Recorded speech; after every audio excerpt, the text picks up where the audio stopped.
Will the House please come to order?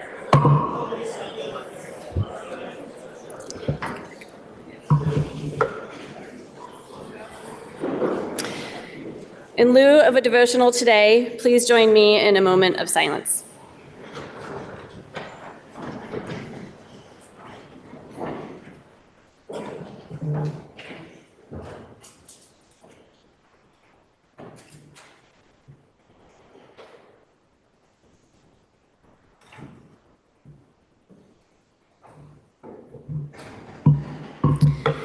We have one House bill for introduction today. House Bill 957 is an act relating to approval of amendments to the Charter of the Town of Williston, introduced by Representative Burkhart of South Burlington and others. Please listen to the first reading of the bill. H 957, an act relating to approval of amendments to the Charter of the Town of Williston. Now the bill has been read the first time and is referred to the Committee on Government Operations and Military Affairs. We have a bill on the notice calendar requiring referral to a money committee pursuant to House Rule 35A. Senate Bill 255 is an act relating to establishing a pilot law enforcement governance council in Windham County. Materially affecting the revenue of one or more municipalities, the bill is referred to the Committee on Ways and Means. Members, earlier today, the Committee on Commerce and Economic Development reported favorable with amendment on Senate Bill 198, which is an act relating to the regulation of tobacco products and tobacco substitutes. Well, with that, member from Coventry, can you please offer us a motion to suspend rules to take up Senate Bill 198 for immediate consideration, pending its entry on the notice calendar, and commit the same to the Committee on Human Services? Madam Speaker, I move that we suspend the rules to take up Senate Bill 198 for immediate consideration pending its entry on the notice calendar and commit the same to the Committee on Human Services.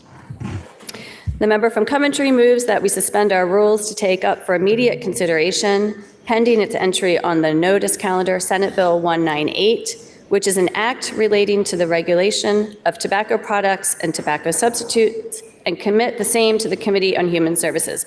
Are you ready for the question? If so, all those in favor, please say aye. Aye. All those opposed, please say nay. The ayes appear to have it, the ayes do have it, and you have suspended our rules to commit Senate Bill 198 to the Committee on Human Services pending its entry on the notice calendar. We have a joint Senate resolution to take up at this time. JRS 49 is a joint resolution relating to weekend adjournment on April 17th, 2026. It was offered by Senator Baruth and was read and adopted on the part of the Senate. Please listen to the reading of the resolution.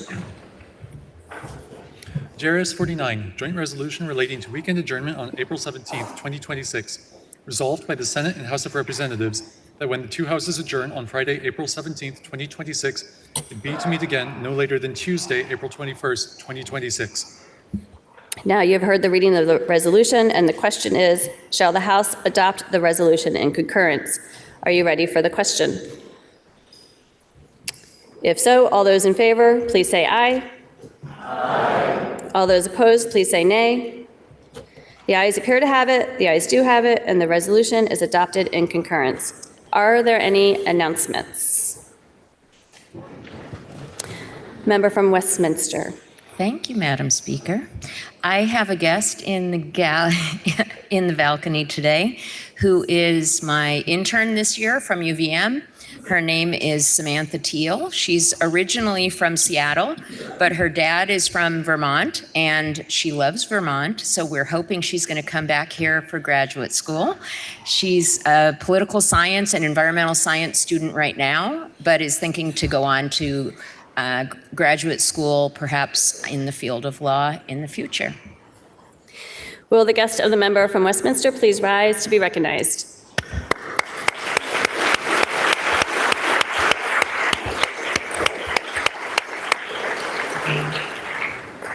Member from Brattleboro.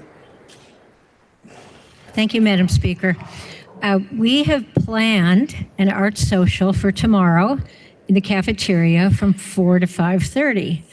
You've all gotten a notice about it. It's a little bit questionable whether floor will be done by then. So I will make an announcement tomorrow. And if we're not done at a timely manner, we have a backup date of Thursday, April 30th. So I'm not completely cutting out that possibility, but we'll make a decision tomorrow, just to give you a heads up. Thank you. And I hope many people will come. Member from Waterbury. Thank you, Madam Speaker. I have visiting family here today from Connecticut, my cousins Joanne and Sarah Berlinski.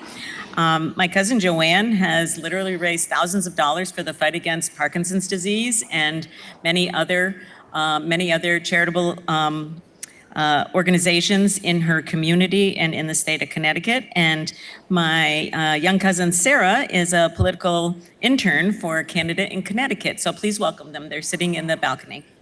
Will the guest of the member from Waterbury please rise and be recognized?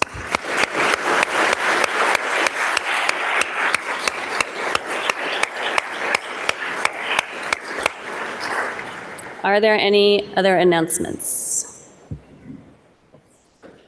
Seeing none, orders of the day. We begin with Senate Bill 218, which is an act relating to reducing chloride contamination of state waters. Prior to third reading, the member from Berry City, Representative Booten, and others offer a proposal of amendment that is printed in today's calendar. Member from Berry City. Madam Speaker, as the bill is currently drafted, it creates what is called an affirmative defense for municipalities. However, that protection is inadequate. In order to qualify, a municipality must have proved multiple conditions, including annual training, detailed record keeping, and that the incident was caused solely by snow or ice, all while being exposed to claims of negligence. In practice, that is not a strong protection. It creates a situation where a municipality could still face significant legal exposure, and frankly, an attorney could easily drive a freight train right through those exemptions. At the same time, we're asking municipalities to reduce salt usage. While that's a worthwhile goal, we have to recognize the risk associated with that. Working with VLCT, I have drafted an amendment that would provide protections that are given to the state of Vermont to apply to the municipality. And that is the amendment that is before you at this moment. And now from House Environment, member from East Montpelier. Madam Speaker, I'd like to yield to the member from South Burlington. We first heard, yes. The member yields to the member from South Burlington. Thank you, Madam Speaker. Thank you to the representative for bringing this before us. However, we did find this unfavorable on a vote of 7-3-1, and I'll explain why. So this is it may seem straightforward and simple on its face, but this is a very complicated area of law, and underlying what seems to be simple are a lot of complications. It involves tort law and decades of jurisprudence on tort law. It involves insurance, which certainly the Judiciary Committee has no expertise on that. And it involves municipal liability. So there are a lot of things, a lot of moving pieces in this. And really this is not the kind of bill or the kind of amendment we should be looking at as a floor amendment. It needs significant vetting by more than one committee to get this right. And it's important that we get this right. Because what is at stake here is that an individual, a Vermonter, through no fault of their own, and through the negligence or carelessness of a municipal employee, could suffer a catastrophic injury. We've had an example where an individual, 30-year-old woman, because of negligence of a municipality, a rusted out lamp fell on her and she's a quadriplegic for life. and needs extensive care. And this can happen.